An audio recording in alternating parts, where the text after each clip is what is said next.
I just have this fire in me that drives me forward, that wants to build, wants to learn, wants to be successful, wants to compete, not satisfied with the status quo, always wants better, right?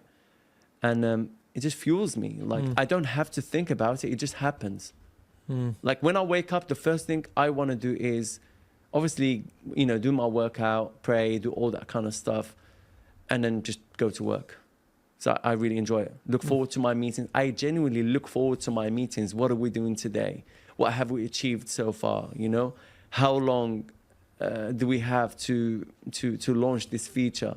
What are the things that are blocking us? What are the bottlenecks? How can we, solve them? I remember when I first started the SaaS, I knew nothing, man. And I didn't even know how to communicate to developers. I thought that they're supposed to know what I know.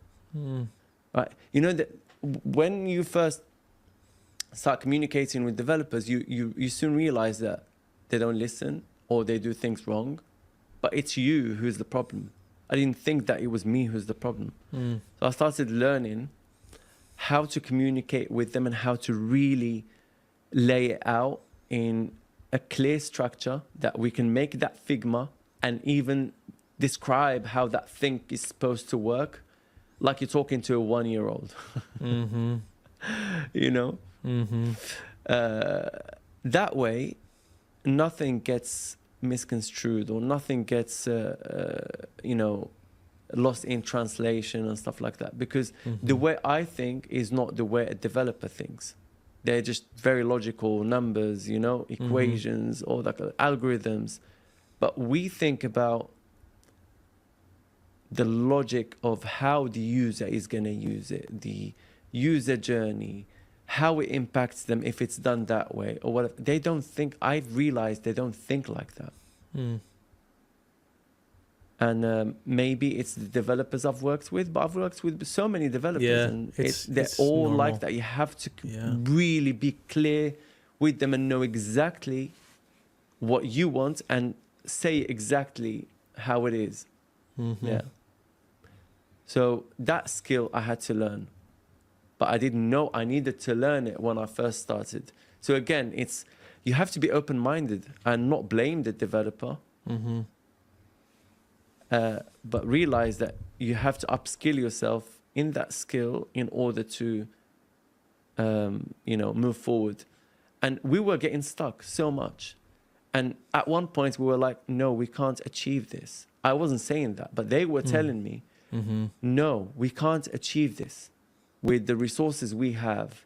We can't find how we're going to scrape this thing from Amazon because we have reached a dead end.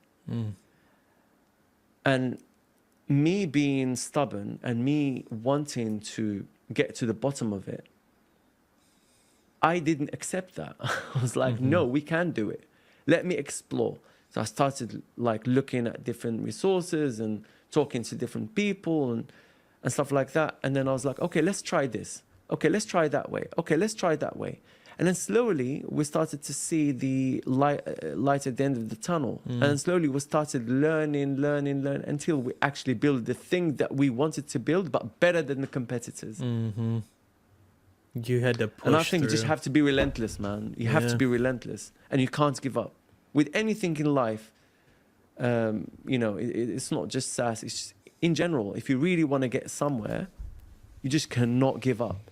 And you have to have it in you. For me, it is in me. It's like an OCD.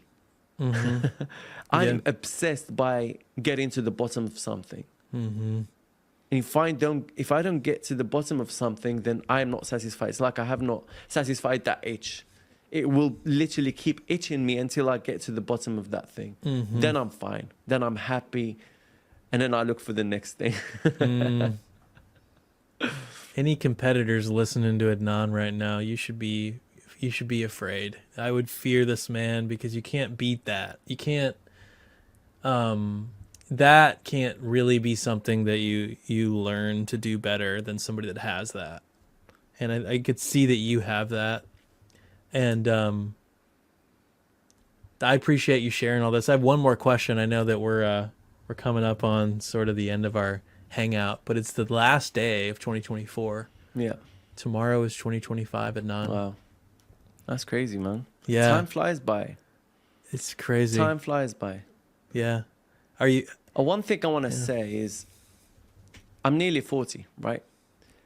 And sometimes we have to think about enjoying the life that we live in and not just getting somewhere, because you may never reach that somewhere. You may die right now. And I know that people don't want to hear this, but it's the reality. Just enjoy the process.